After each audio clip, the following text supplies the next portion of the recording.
One and a two and a box funk. Box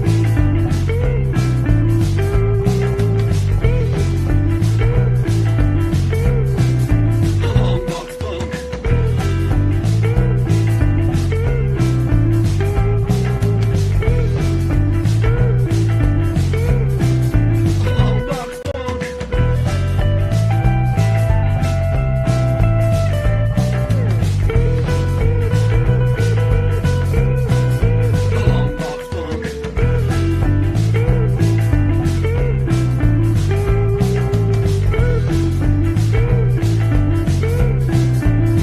Box funk.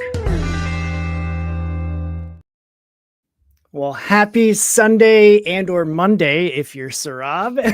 This is a brand new live stream on Longbox Punk, and we are taking things to the opposite side of the world. I've got Saurabh with Comix One on. Saurabh, dude, thanks for waking up early with me. I hope you've had your caffeine and your coffee and you're ready to roar. I'm ready to roar. Yeah. Now we to give anybody that might be tuning in here that for the very first time, when I was on my comic books podcast tour, we hung out with Saurabh on the Comix One show, had a great time, and I said, man, we got to flip flop and have you come on my show. And now that we've been on your show, and so here we are, everything worked out well. And you were up bright and early in Australia to join. You're far braver than I am, so I appreciate you waking up with me and being here. And I'm excited to talk to you again. I'm so glad I'm here. And even if it's Monday, I have one of my foot in Sunday because the world hasn't started their day yet, and I'm here. Here I am. So for that.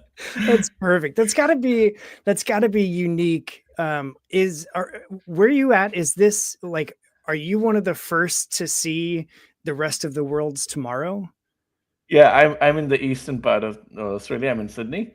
Okay. So yeah, pretty close to being like the first people in Australia to see the sunrise. So yeah. That's crazy. Yeah, I still have the sun here. It is Sunday afternoon for me. The whole time thing, man, it's all a construct, and it just is. I know. The more that I do this show and talk to people like all over the world, the more and more that I believe that of just like it's just a construct like money. Nothing means anything. No, exactly. And if you look back behind me on the window, you'll probably see the dawn breaking and the sun coming up. So That's yeah. awesome. We'll see me get slightly darker, you get slightly brighter. It's going to be a whole lot of fun. Well, so as a comic show, I always like to start with origin stories and see like how did you get into comics, and then developing forward, like how did Comix One come about? Like where did all of this start for you? Well, thanks for asking that. And my comic story started really like I think I was in year one at that time when my dad introduced me to X-Men One by Chris Claremont and Jim Lee. And like that's I don't know how many people have gotten into comics with that issue, but like that was just love at first sight. Apart from that, like I've always read so much. Like we used to have like train journeys, really long train journeys back in India, and we didn't have comic book shops. So my story is slightly different because I've always grown and started loving comics through newsstands and newspaper subscriptions. I used to have an X-Men subscription with Marvel, like Marvel subscription for a very long time, and I used to get Marvel comics with newspapers. But then whenever we used to like travel long distance journeys, I used to buy comics from the newsstands, maybe like 2 or 3 digests. We used to call them digests. They're kind of like trades, but like instead of like they're like trades, but they're anthologies. So in India they have they have few like homegrown brands of comics. One of them is funnily called Diamond Comics. And they always used to have like these anthologies where they have like a lot of short stories from the same characters. And I used to love those. while obviously traveling between the cities. So that she used to read them a lot. Uh, at one point, I had like a huge box full of comics, and my dad used to go from, like, he used to get transferred every few years Mm. because he used to work for the government, and we had to move cities all the time. uh, like one of the big boxes went missing, and I Oh was like just no. heartbroken. Like all my comics were gone in there. Yeah. So yeah, but like also in like early 90s, I started getting into Batman the animated series a lot, and that's what introduced me to Batman. Okay. um, I was huge into watching pretty much anything. It was a completely different time, right? Like as a kid, like in year one, I watched RoboCop, and Ninja Turtles back then was actually quite a brutal movie for the kids. It was Yeah. not it won't get the same rating today, you know. Yeah. Yeah, and I think we're all a little bit edgier because of that movie. Because, of like a certain age, like we all grew up watching that movie. Whether because like at least for me, my mom was like, "Oh, it's the Ninja Turtles. How bad can it be?" And then we watch it, and it's like Shredder just brutalizing people, and the Foot Clan just like breaking into people's houses, and it was just like, this is a lot of real world violence. It is, yeah. Yeah. And I think the second one was not as great, but like not because they didn't have Rocksteady and Bebop, but Mhm. they had other monsters that looked kind of similar. It Yeah. was it was still a lot of fun, and I don't know, I just grew up on a staple diet of like early comic book movies and comics, and and cartoons. Who can forget like Saturday Morning Justice League, and Mhm. uh, I also, I think I was talking to somebody about this yesterday. Like the cartoons that were blend of Japanese animation and American writing. Yep. Uh, there used to be one called the Centurions. There's many similar cartoons like that. Like Yeah. obviously Gundam and Yep. all Yep. those.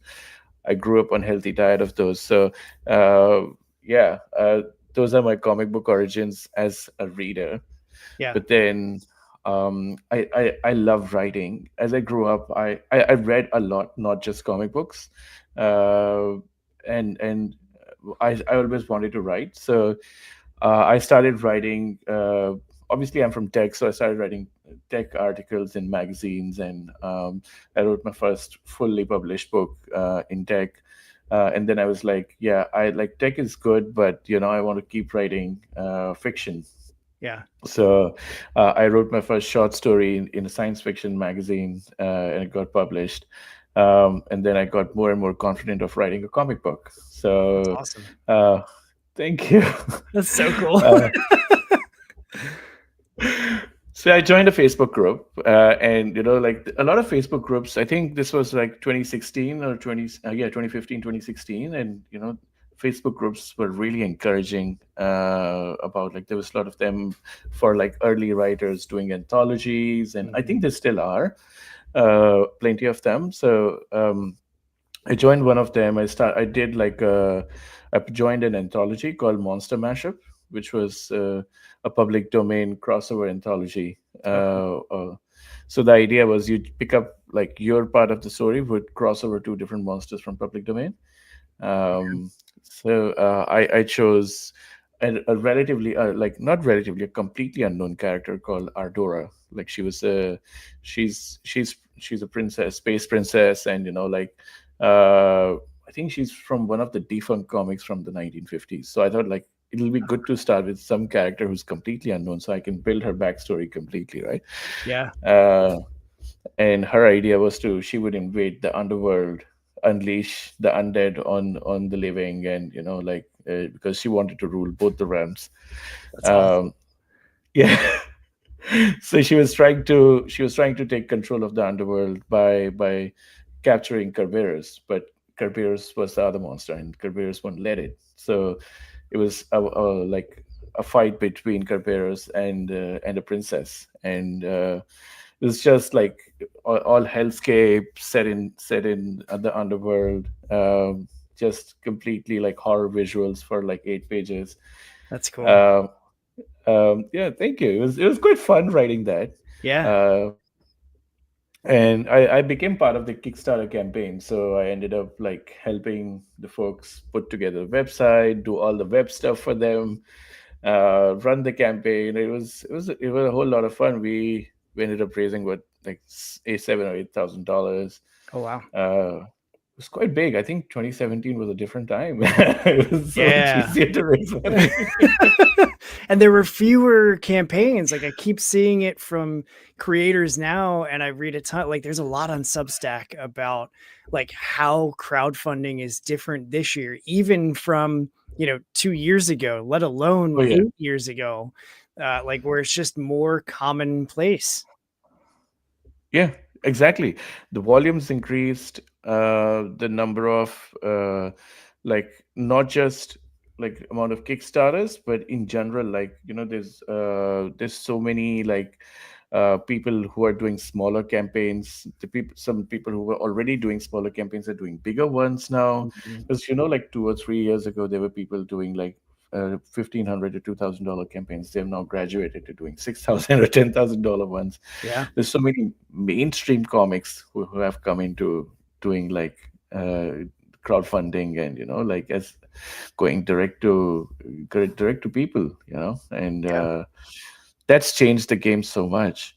Plus, like the tariffs and the economy and all of that have started to show their ripple effects. So yeah, Yeah. it's not the easiest of the times for crowdfunding right now. Yeah. Yeah, we initially were looking at only shipping within the continental US because of the tariffs and the taxes and all that nonsense. And we had like shipping to even to Canada was like triple what it would be for me to ship continental. But I had people in Canada like, hey, I want to hold your book. I want a physical copy of it. I was like, dude, you realize like shipping is Yeah. we were doing like $5 for the book for physical. Shipping it to Canada was going to be like $17. And so it was like, you're paying triple for shipping just to get the physical. And they're like, yeah, no, like that's totally fine. Like, okay. So we Wow. added Canadian like, all in tiers, and we had like 4 people sign up for them. So I was like, Wow. hey, all right, I guess we'll do. But yeah, like I was looking at shipping stuff to London because I've had a bunch of creators on the show from Europe, and looking to ship something there, same exact weight and everything was going to be like 28, $29, like bordering on $30. And I was like, that's nuts. There's no It's way. nuts. Yeah, Like yeah, yeah, I yeah. just can't. Like, here's the file. If you want a physical, like, I don't care. Print it yourself. You know what I mean? Like, go to Kinko's and just print off my comic. I don't care. Like, go for it. Yeah, yeah. But yeah, so like No, how do you so like transitioning into Comix One, because I want to get ahead of myself, so I'm trying to back keep things on track in my brain. um so where did Comix One come from, and then like how has it grown and developed since its inception? absolutely. So right when I finished my campaign, I started thinking about this because there was always a question about like where would where would people actually buy it from? Like after a campaign ends. And I constantly like I spoke to so many creators after that for like another year or two. Just just trying to observe the community and see what's going on there. I like out of all those conversations came out one theme, which was like people go from campaign to campaign, but between those campaigns, like the whole buzz kind of dies down for that particular comic, Mhm. and people stop being discovered. So, for example, if you did a crowdfunding campaign for your comic, that 1 month, the whole focus from your side has been that comic, right? And you've Yeah. been constantly posting about it. You're doing interviews. Everyone who's trying to look at indie comics knows about that comic coming up, right? Yep. But now, when you finish the campaign, uh, like you hardly post about it, or there's not many new people are discovering it. So that's one of the issues, and that's what like the was the seed of the idea. Mm, That's where we started from. So we thought of like setting up a marketplace where people can actually come in once their books are ready, and they can start discovering a new fan base. They can start building that fan base in a new place as well. And we started seeing like more and more over a period of time, like Archie came, and like this bunch of other comic books, like GI Joes and Transformers. All of them are doing crowdfunding now. mhm. There was Comixology, which was like a mix of like all the mainstream and indie.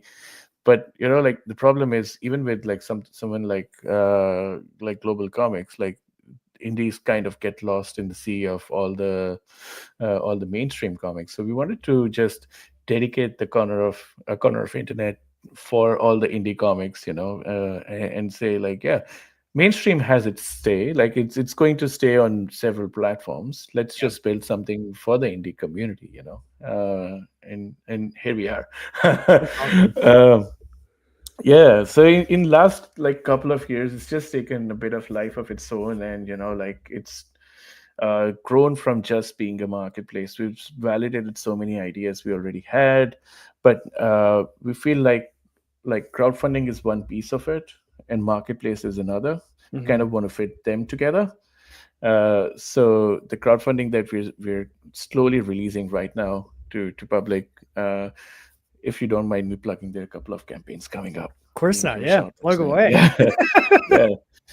There's a we'll put out the pre-launch page hopefully by tomorrow for the first campaign.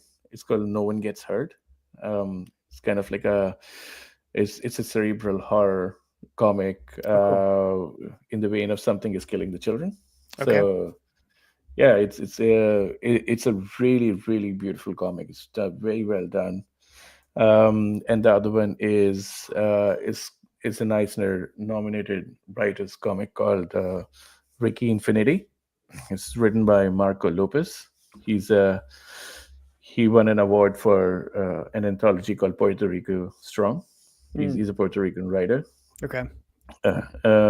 Yeah, and it's kind of like Benton, like mid 90s, early 2000s, like adventure, young adult adventure comic, Yeah. but in like very Dragon Ball like manga art style. Oh, So cool. yeah, it's both are like very very interesting, very different kind of campaigns. So yeah, sorry, I got sidetracked. No, that's great. I like hearing about upcoming campaigns because, I mean, even as entrenched as I am with everything, it's so easy to miss like projects that are coming out.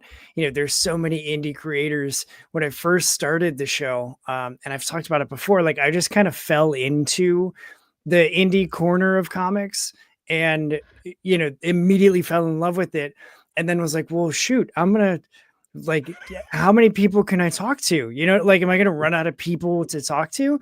And what I'm learning is like, no, idiot, like No, there's so many people creating things that are worthy of attention, and all of the eyes getting on the projects, like there, and it's impossible to know all of the projects that are happening. Now my wallet totally. doesn't want to know all the projects because it's like you can't keep squeezing blood out of a rock. But it's I still like looking at them and signal boosting Yeah, and all that stuff because there's a lot of really great comics that are coming out, especially in the indie scene, because it's just like indie creators are able to really flex more of their unique story and their voice and their storytelling tools, and like you don't see a lot of those things happening in mainstream comics, which is why I've almost entirely like, yeah, okay, what are the indies doing though? Like that's, you know what I mean? yeah. so is I 100% agree. Yeah. is your platform like, is it only digital, or are you doing like physical print on demand stuff too? Well, that's a very, very good question. So we currently only have digital, but in the last month we have established two relationships with printers, Oh, cool. and That has been a plan all along. We did a trial back in 23 with a very small set of creators. I still have some of their comics. I'll probably show you maybe in the stream. But we basically, yeah, the idea is pretty simple. You mentioned the problem earlier. It's hard to print in the US and ship it to Canada, right? Yeah. So we'll have local print hubs everywhere in Canada, in Australia, in UK, and Yeah. uh, these are like really experienced printers whom we are partnering with, and they can print and ship either locally. There's one in China who's able to like who printed Sean's book, so I got their contact by Sean. They're able to print and ship everywhere, really, Okay. pretty easily, and they're like really high quality printer as well. Um, I'll spill the beans a little bit here. We're talking to Comics Wellspring as well. We're like in Okay. late stage of talks with them, and they have a pretty similar concept. So they have partnered with over 100 printers all over the world, and they're starting to scale their like print line. And they're not just printing and shipping in the US; they're going to print and ship locally Awesome. as well. Yeah, so we're not just having one printer. We're giving more choice to the creators. Uh, there's an email in my drafts that I have to send to Comics Impressions as well. So mental reminder to do that. But yeah, we have to. We're kind of starting to build this like options for creators to go whichever way they want. Like they Mm. can. Obviously, Comics Wellspring is great, and but not every creator wants to work with them. So they'll have more options to look for, and it's all built into the platform. They will be able to submit their like print ready copies directly. They'll get like the same process as you do for everything else. You'll get like a proof copy, and then you Yeah. can verify and fix things if you wanted to, and then yeah, and then fulfillment just happens after that. It's Yeah. just ready to go. So That's awesome. I mean, yeah, that feels like and I wish I would have, said it publicly or written it down or something when I thought of it over a year ago of like, why aren't there more places that have print shops or like print companies in all of the different countries so that when they do crowdfunding, like it's open internationally and I can have people in Australia back my book and get it printed in Australia so that shipping is local for them. And same thing with China, with all the places, right? Like yeah, it's so smart, but the idea of trying to keep a master list of like all of these printing places in all these different countries, like that just feels very daunting. And it then is. communicating with all of them, like, do you just BCC all of them and send out the files and what, like, how does all that stuff, like, I mean, how would that work? So with Comics Wellspring, we're actually building the whole thing inside the platform itself. So the Okay, whole experience is when you can upload the print ready copy and it goes automatically to them, and then they will come back with like, oh, we've shipped it, all the shipping status and everything. cool. Um, what we're looking to do for crowdfunding, so we're going to extend this to crowdfunding as well. What we're looking to do for crowdfunding is with your list of backers, you're able to submit, like select the reports, select the correct, like say if you have like a foil cover, or if you have like a metal cover, whatever that is, you select the specifics, and then you are able to submit this directly to the printer. uh, in the background, we'll send them an email with all the details, and they will be able to start communicating with you via the platform itself. That's So yeah, you don't have to go anywhere else. It's all built into it. so smart. Like that makes everything so simple for the creators instead Yeah, of like what Chris and I had to do of like, well, let's get quotes and let's figure out, compare paper weights and like we were talking like really nitty-gritty details that I yeah, never thought I was ever going to have to think about, and yet there we were to figure out the right thing. And the one thing we didn't figure out was like timing, like how long it's going to take from when we submit it to when we get the printed Yeah. copies. And now we're like, ah, crap, we got to wait like 5 to 6 weeks for our books to get here. Gee, like, it's just, like those are things that, and also, as first time creators, we had no idea. So, Yeah. so it's just Yeah. all Yeah. learning everything all the time. But Yeah. having everything in the same platform like that feels like a significant step forward for like with indie creators in mind. Yeah. So we we want to build something that like indie creators will keep coming back to, and like I think the idea is evolved slightly from like being the post crowdfunding marketplace to be a place where indie creators can like build this whole community of their own with the fans. Yeah. Some of the features are like not still built and will come later in the year, early next year. But the idea is that you can like if you think about it, crowdfunding is how you interact with your fan community, right? Like that's one of the ways. Yeah. Print on demand is another one. Somebody orders your book in print, and they get it, they love it, they become your fan. What do? They come back on the platform and they will leave a comment on your page, or they will leave like a review of your book or something Mhm. like that. So you'll have like book reviews. You'll have if you have other people who are reviewing your books. For example, you review books yourself, right? Yep. You can actually leave pull quotes on people's comics right on their page Oh, that's itself. awesome. So yeah, reviewers get to do that. There's all like other things where creators can interact with fans. Fans can actually follow them. They get like a full feed of all the creators that they follow.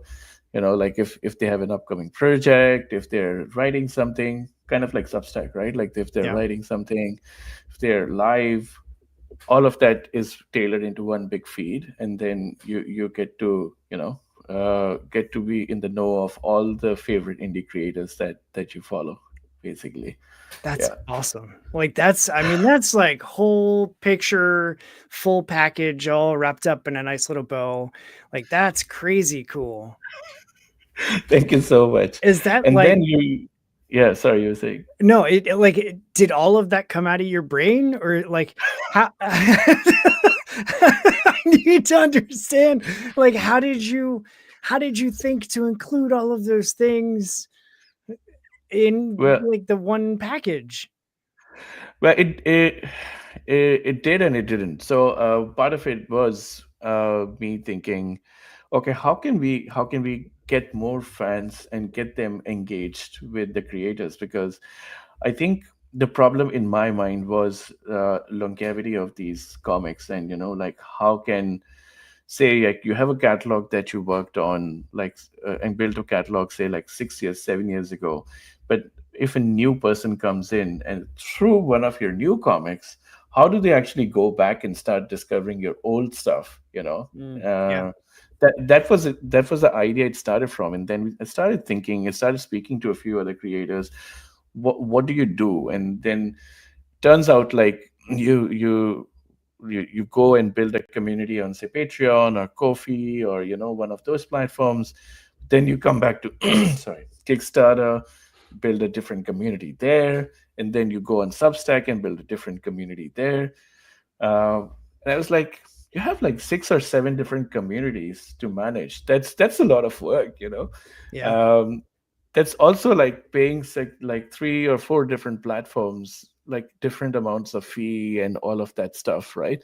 Yeah. I was like, if we can bring all of that together for creators, they just pay one single fee, like that's just everything predictable for them. People can subscribe to them, people can buy their books, people can like crowdfund their books, interact with them, all of that in the same community, and they, Yeah. they build their fan base. They don't have to go anywhere else, really.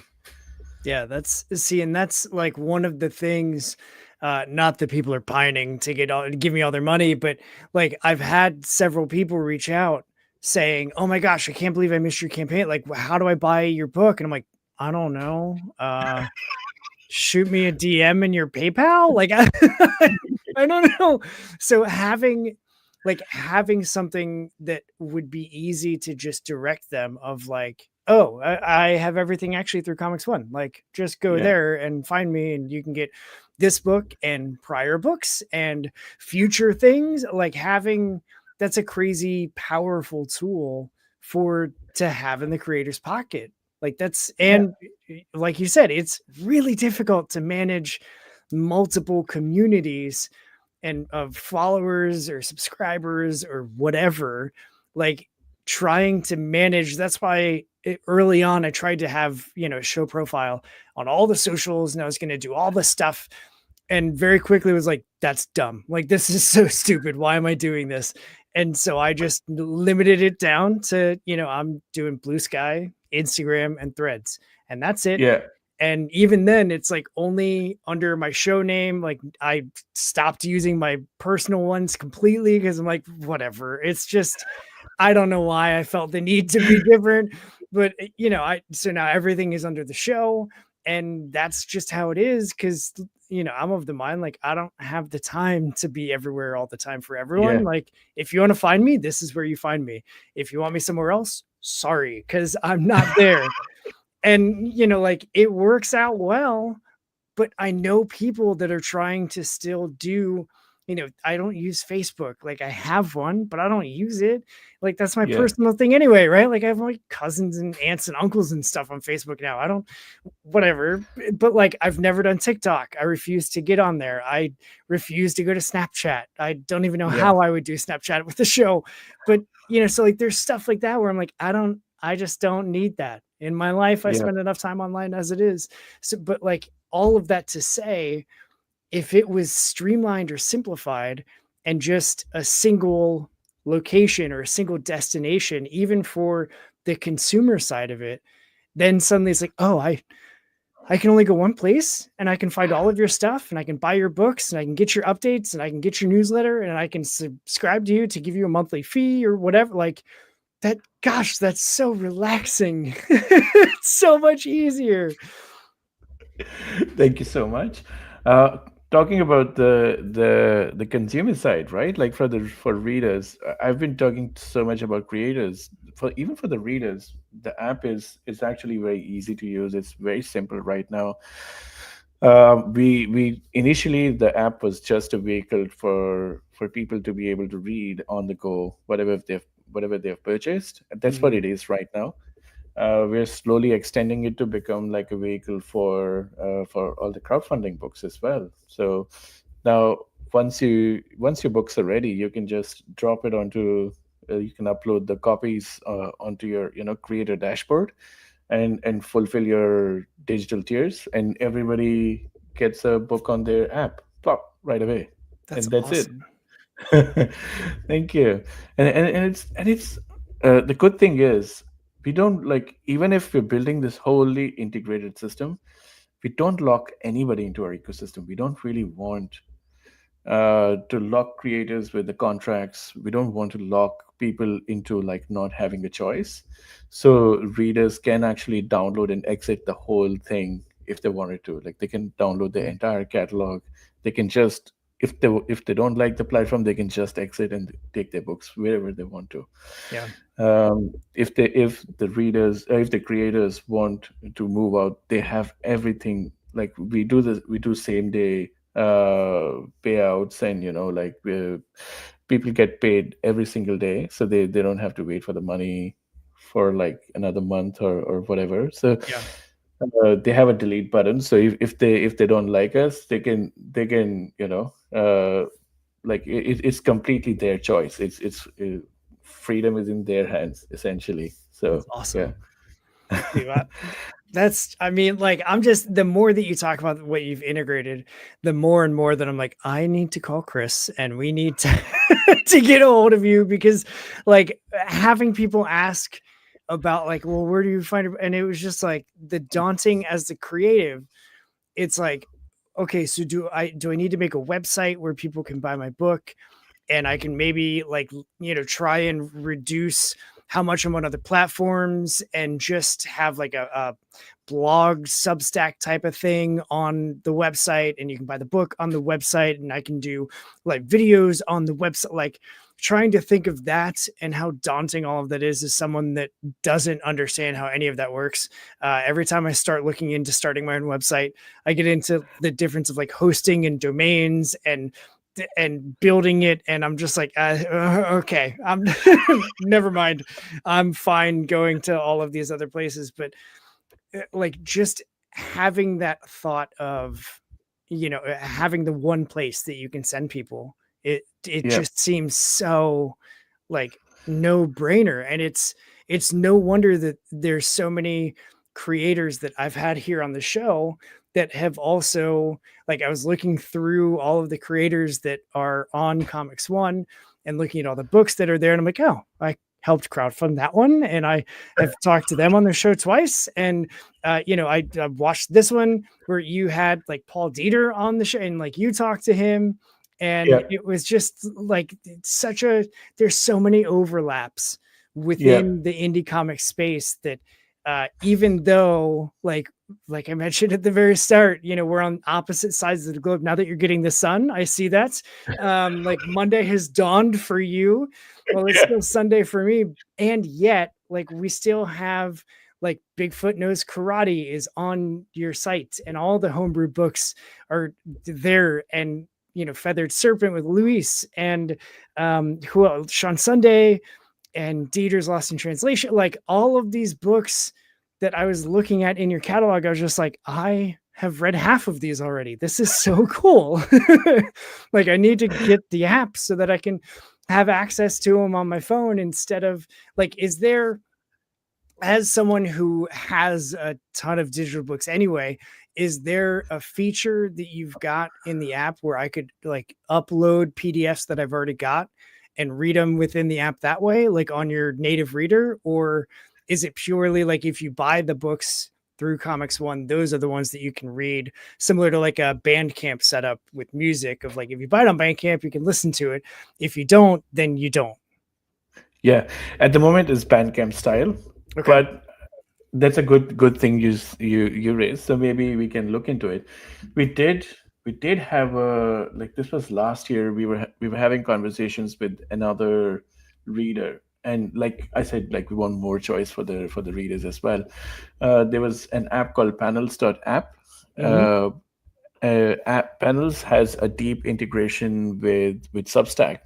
Do you know Substack Comics? The whole thing about Substack Comics. No. How have I Substack. missed that? What? It was like this 2 year period where Substack was creating original comics, and was funding creators. Like Scott Snyder's whole class happened through Substack, and like they were Okay. producing Yeah. anthologies, and Substack was paying these people like really top dollar, like creators on Substack were getting paid like 250K a year to come in and write comics. That's it, and that's That's like living a nuts. dream. Yeah. Yeah. How do I get a part of that program? Oh, it's already Well, dead. Got it. No. already did. Yeah. Story of my life, Rob. Day late and a dollar short, man.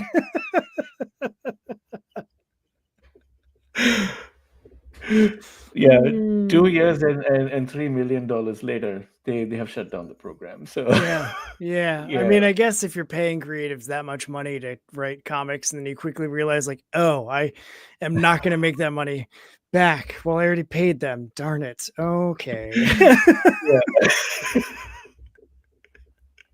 yeah. So yeah, Pedals had like a very deep integration with Substack, because Substack was essentially delivering their comics via panels.app. Okay. So we were having a chat with them last year, and we kind of had an agreement on. We haven't moved on that since, but we will probably do it sometime this year. Is having a deep integration with an app like that, where people already catalog their comics, and they can have like Comics.one catalog plug into it fully, so they don't actually have to go anywhere outside really for Yeah. accessing their comics. And doing that like in reverse could be really interesting as well. It could just get fans come on board, and and bring their like catalog their entire comics with us. So yeah, good idea. I'll make a note of that. You're welcome. I'll expect my royalty checks in the mail, sir. I mean, it just that's where my business brain is like, well, give them every excuse to stay on whatever product thing that I've done. So if you're Yeah. already selling and cataloging digital comics, like give me a way. And also selfishly, like I don't want to have several apps for tracking all of my digital comics, which all of them I end up ignoring and just reading the PDF straight on my laptop anyway. But that's a completely different my lifestyle organization thing. But like, is there anything like, I know the crowdfunding piece of it is still relatively young in terms of, how long it's been going on the app. Like, are there what are some other features, if you can talk about them, that, or like plans or updates or, enhancements, like what's coming through the rest of like 2025? There's lots. So the Android app is the first one off the rank. It's coming very, very soon. We just tested the whole app last Friday, so it's Oh, cool. hitting the Play Store in next couple of weeks, hopefully. All if all goes well. We obviously like launching the whole marketplace on mobile. That's going to be like a big thing for the app this year. So you at the moment you have to buy it online, and then it automatically syncs the library to your, Got it. Yep. yeah. So, but now you can basically you will be able to buy directly from the phone itself. There's a bunch of other things for the reader side, like creating lists. We're introducing shopping lists later this year, especially for the holiday season. So you can actually shop and create a holiday list, and gift it to your friends. Like the whole, like for Okay. example, you have like 5 or 6 books that you really love, and Chris loves those books as well, and and he really wanted those for the holiday season. You could create a list, and you gift them. So yeah, that's on the reader side. On the creator side, there's like obviously crowdfunding. We're slowly rolling it out over the next couple of months for like out of beta for everybody, fixing issues and all of that. But we will have like a team player mode where people can actually like collaborate in real time, and build crowdfunding campaigns together. Oh, wow. Like I talked about, fully integrated fulfillment between crowdfunding and the apps, and how do you do that.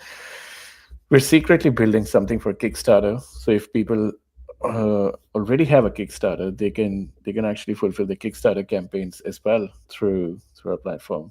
That's uh, awesome. so, Jeez, man. So I guess the uh, easier question would be like, what don't you have coming? Because nuts.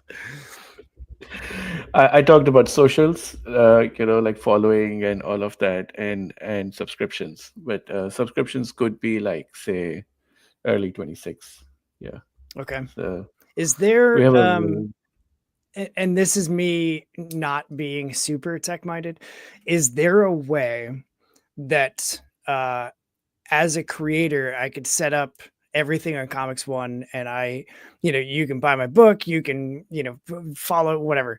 But instead of having to go to Threads to see what I'm posting on Threads, and instead of having to go to Blue Sky to see what I'm posting there, which secret time, it's usually the same thing, copy paste.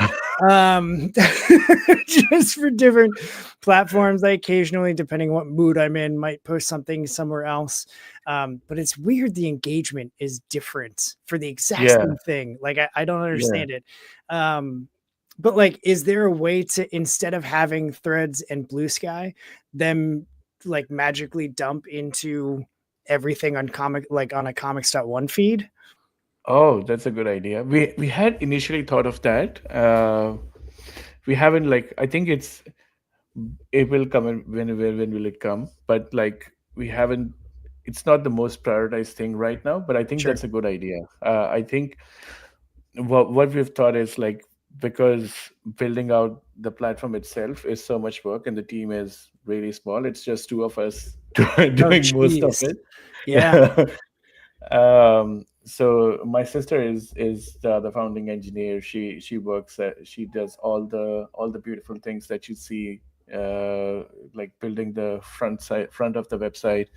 I do things behind the scenes and doing the back end side of things. So both of us, like she developed the app, and all the new look of the website that you see right Okay. now. Um, and yeah, just two of us doing stuff. Just waking up at 5 in the morning, writing code. Jeez, man.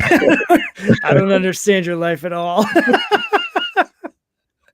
That's crazy. And, not to mention, like, you also do the podcast and you talk to people regularly and you're posting those videos and just like constantly moving forward and doing things and adding things and changing things and enhancing that. Like, there's no such thing as a stagnant Saurabh, is there? Like, it's just, No. it's just like, do you ever get to go out and actually enjoy Sydney and go to a big like shrimp on the Barbie thing? Is that even a thing? I don't. We call it prawns. Okay, Shrimp on the funny thing is, shrimp on the Barbie was a tourism ad targeted at Americans to come to Australia. So perfect. that's I why mean, it it's shrimp on worked. the Barbie. I love shrimp, and I don't know what a Barbie is, but I want shrimp on one. You know what I'm saying? It's- Shout out to Pistol Shrimp, one of the most popular comics on our platform. There it is. uh, yeah, I do get to enjoy my life. Good. I have two kids. They kind of force me offline. Kids will do that. Kids will actually force you to do a lot of things. Yeah, Usually it's worth it. Sometimes you're yeah. like, what am I doing here? This, but it's usually, yeah, it's how old are your kids? 7 and 3. Oh gosh, okay. So they're like the super young, fun age. If I could have frozen my daughter at 3, I would be happy forever. She's now 18 and like starts college next week. Oh And wow. I'm just like, I can you go back to being 3? Where like you think I'm this awesome person? I mean, we're better, like our relationship is much better now than it ever has been. Like it's only gotten stronger as she's gotten older. But yeah, man, when she was 3, she was just like everything she did was the cutest thing ever. And it didn't matter how ridiculous or inappropriate it might be.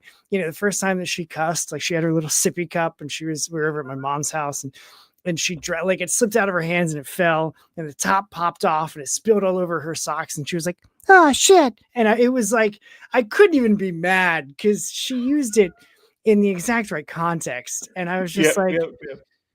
shit is right. Yeah, that's a shit moment. Yeah. Let's get you cleaned up. Come on, kid. She had her little pigtails sticking out. But no, 7 and 3, those are fun ages. Yeah, yeah, definitely, definitely. And you must be such a proud parent right now with It's her going to college. Yeah. it's crazy. Like she has known since she was in 7th grade. She always did dance and she got injured. Like she pulled her groin muscle. And so she had to go to physical therapy and she had a great physical therapist. They had a great relationship. And ever since then, she was like, that's what I want to do. And it never Mm, changed. And she just went after it. And she like did the excel she was in. So our in high school, she went to a trade school. So for 2 years, like her freshman and sophomore years, she did regular high school gen ed classing stuff. But then her junior and senior year, she went to a specialized school where she was able to start taking like in lab classes, doing health sciences and sports medicine and like wow. learning about physical therapy and doing it. And then she did an internship. And after the internship and after she graduated, they were like, hey, come back for an interview because we want to hire you like right after high school. And then once you get your license, you'll be able to start shadowing with the therapists and like getting, because we know that's where you want to go, but you're too great of a worker to let go. And so Wow. she went back and she's already working like at the hospital getting experience. And That's like, fantastic. it's just, I look at her and I'm like, how are you my kid? Because I'm 39 and I just changed, like, I just completely upended my work life and like left my corporate job. And I'm now full-time employee number 3 at a company working in a warehouse doing order fulfillment and packaging and shipping and all this stuff. And I still am trying to figure out what I want to do with my life. And she knew it at like 11. And I'm just, Wow. it blows me away. So yeah, That's so cool. it's Yeah. so much fun to like just be part of that because I was a professional college student. I had 9 majors. I went to 3 universities, and I graduated after 5.5 years with just a bachelor's degree. And she's going to graduate Wow. in 6 years with a doctorate. And because she's got Wow. accepted into like the accelerated PT program. And so I was like, you're going to be a doctor before you're 25. And I only had a bachelor's degree to at the same age. Like, what the hell? And she was just like, that's just how she knows what she wants to do, and she figures out how to do it, and then she does it. And being able to like That's so watch that, lovely. man, it's so wild. So yeah, anytime I get to gush about how rad my daughter is, I will take every opportunity. So Um, but back to Comix One. How do I know that I've got the link and stuff in the description, but for some reason people never look at those. How do people find your platform and find you on social media and keep up with everything that's going on?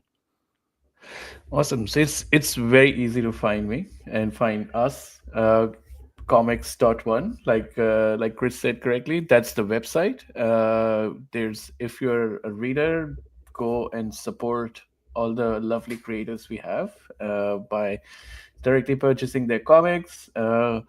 You'll make a huge difference in their life by doing that. And even the email that we send out to everybody, we actually thank people on behalf of the creator for purchasing directly through them. It always helps. Every bit helps. Yeah. And if you're a creator, you can read the link at comics.one/for-creators and just ask for being onboarded, and I'll help you in. At the moment, we haven't opened it for everybody because we don't want to tackle the AI slop and all of Yeah. that. Like we want to keep all of that out of the platform for good. uh, till the time we're able to build something fully automated to keep that out. We're just keeping it real, and like we'll just accept applications from real human beings doing real Yeah. stuff. So Yeah. yeah. That's how we roll basically. And on socials, most of the socials we are comics_app. Only I think on Blue Sky we are comics.one. And yeah, Blue Sky and TikTok we're comics.one. Everywhere else we're comics_app. So pretty easy to find. That's awesome. That's so good. Thank you. I'm out of notes, but I'm not done with you yet. I have 2 more things that I want to do. The first is I just have fun posing with everybody that comes on. I'm going to take a screenshot and I'll use that as the YouTube thumbnail forever. So we'll figure out our poses as I get my shortcut. Cool. All right, here we go. And I'll 3, 2, 1. Perfect. The other one, see, it's just fun. It's a fun little. Oh, I love it. Love it. And it really does. I used to have to hunt through the entire interview just to find a screenshot that I could use that we weren't blurry and looked happy and not just like, yeah. And I was like, this is stupid. We just need to start posing. So that's what I do. And I have a lot of fun doing it now. That's a great one. Yeah. The other thing, this is the thing that I warned you about before we started, was I love doing this show because I get to talk to people all over the world, with different backgrounds, different life experiences, different perspectives, and yet we all share the commonality and the love for indie comics. And so, as part of that, I like at the end of every episode to stop talking and just give everyone that comes on a little bit of space to just share whatever message that you want people to hear from you. So it could be a like, hey, go download the Comix.one app and read all the comics that are there. It could be like, work and code with your sister because it's the best working relationship that you can have. Like, the content doesn't matter so much as I just want you to have some space to share whatever it is you want people to hear from you. So the floor is yours, my friend. Thank you so much. I first of all, thank you for having me on, Chris. I really appreciate this. So the message is keep creating. You know, we are here for the creators. We are here for you. We will build all these amazing tools for you. If you see anything, any issues with the website, let us know. If you have any feedback, anything at all you want, let us know. We'll build it. You know, for the readers, download the app. There's a bunch of free comics on there. You know, you can get started for free. You don't need anything. You know, and support all the creators. You know, you may have seen some of these books on the Kickstarter. If you have missed them, come in and, you know, buy them. If you have seen some of the new books from these creators and want to support their previous books, if you're interested, you can come and see them as well. So, you know, come in, help us, help the creators. We want to grow as a community. We want to build something. It's I would say, I think Chris said something really amazing earlier. You said something really amazing earlier in saying that we're on both different sides of the world, but we share so much. I feel like that's the beauty of indie creation.